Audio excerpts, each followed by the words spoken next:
once we got home.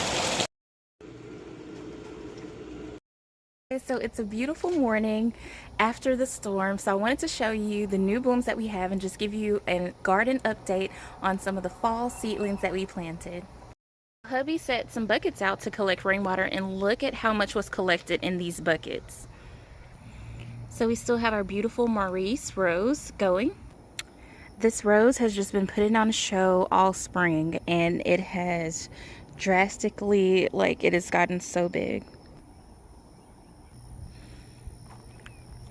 Okay, so we have Excuse the Rose. With the storm, it kind of washed away the paths.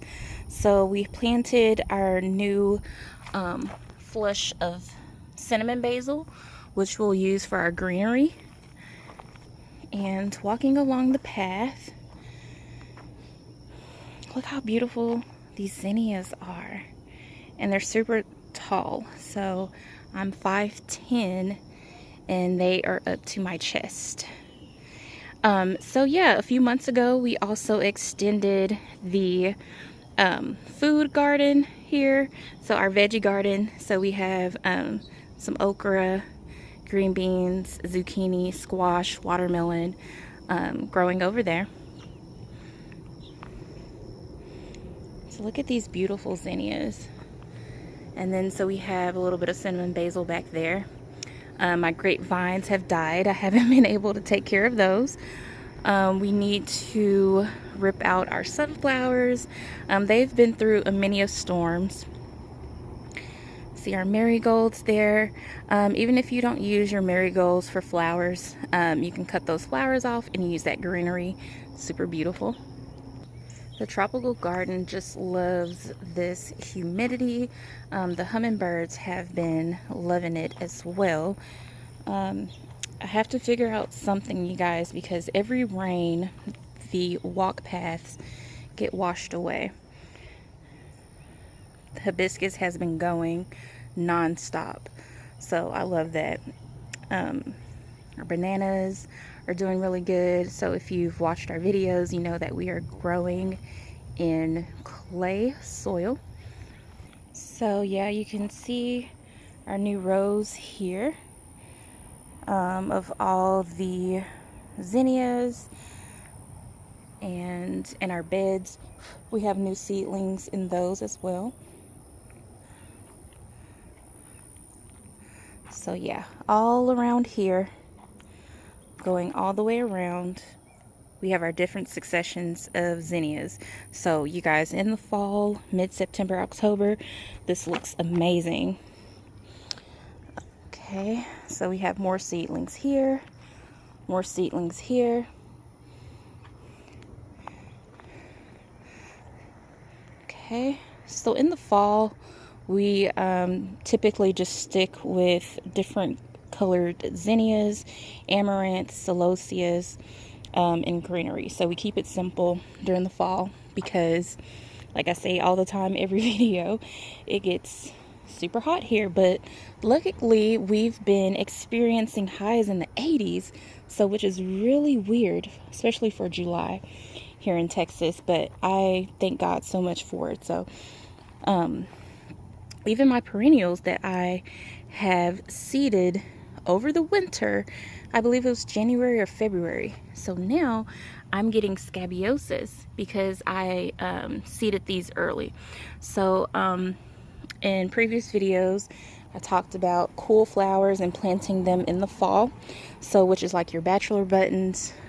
See how big the cannas have gotten? Which is like your bachelor buttons, your larkspur, your perennials.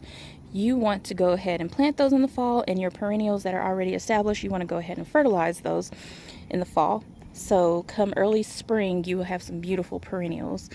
So look at this. Remember, probably about 2 months ago, I got a ruella, and it was super small. It was like a little tiny shrub, and now look how big it has gotten. And it has been blooming non-stop. So it has been receiving full sun back here. Look at all those blooms, you guys, and the hummingbirds love it. Okay, so this is our tropical part of the garden because it gets so much, like it holds the rain, you guys. Okay, so our chaseberry or vitex, which is super healthy for you ladies, it is starting to rebloom. All right, so we have our camellias and we have our salvias. And part of flower farming, you want to keep your labor down. You don't want to be constantly pulling weeds. We have weeds everywhere, but I know it is an eyesore, but you have to keep in mind when you're flower farming to keep your labor costs down.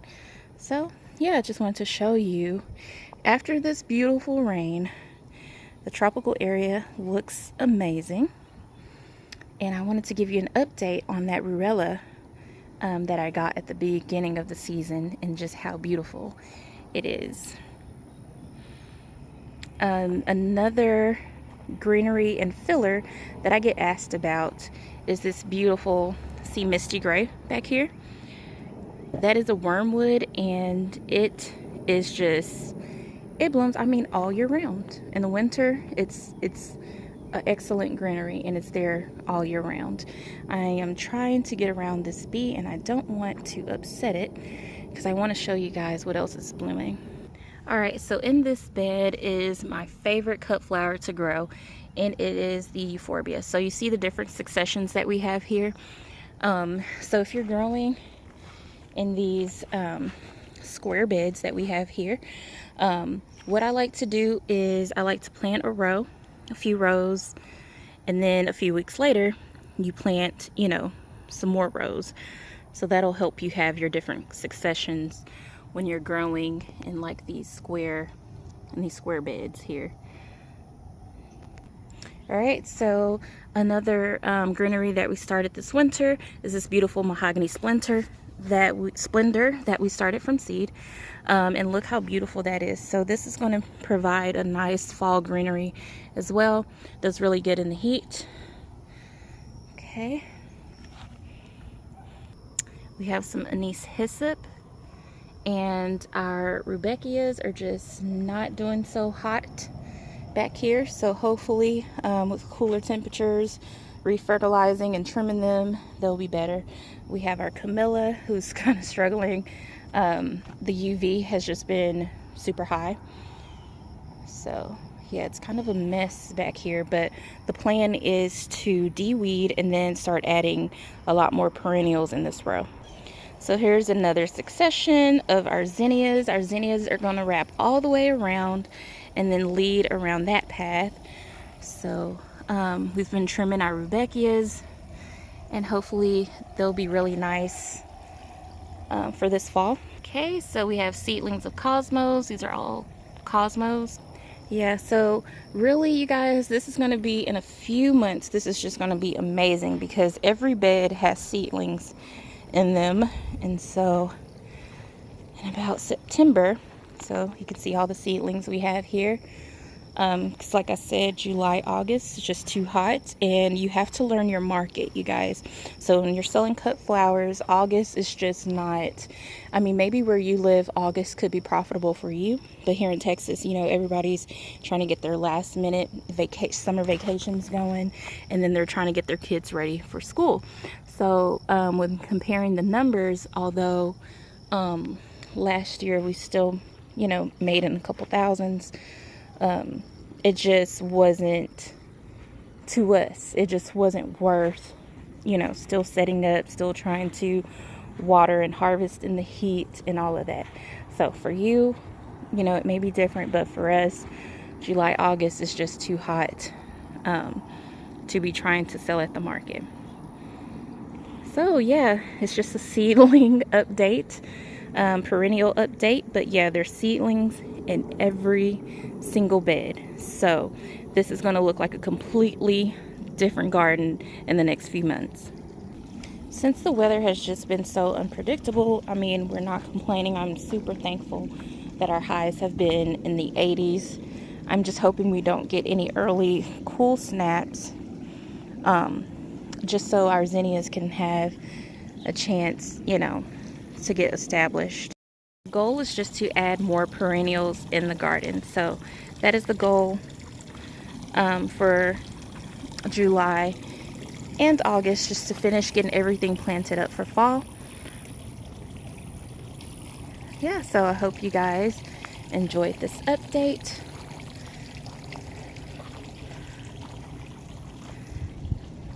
Of just how everything's blooming and just showing you the seedlings. So if you haven't started planting for fall, you need to get those seedlings.